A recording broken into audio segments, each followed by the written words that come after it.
What about the parents of a priest or a sister or a brother? What goes through their heart and their mind with that moment when their child comes in and says, I think I'm being called by God to a religious vocation? I bet hesitation, I bet concern. I worked for a number of years with discerners, with those young people thinking about religious vocations, and their parents were at very different stages. Some were excited from the start, some wanted it for them, others much more hesitant. The concerns were legitimate. Would they be happy? Who would take care of them when they got older? All the concerns a parent would have for their child. I used to remind the young people to be patient.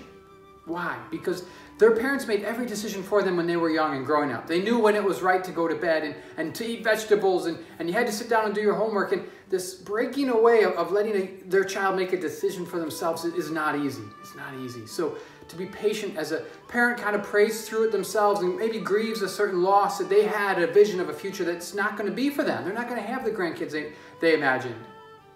It's a time that we really have to tune into what goes through a parent's heart.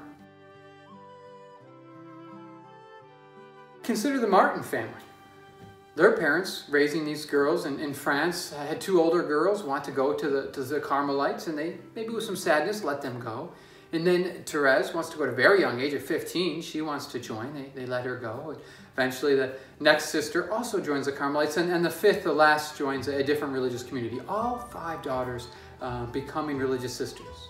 There goes their dream of being grandparents.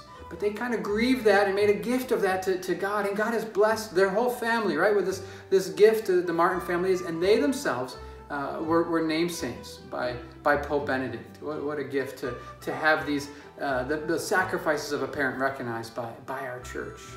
So let's always keep that in mind. We're always in a hurry to encourage religious vocations and to pray for those sisters and brothers and priests and those who are discerning.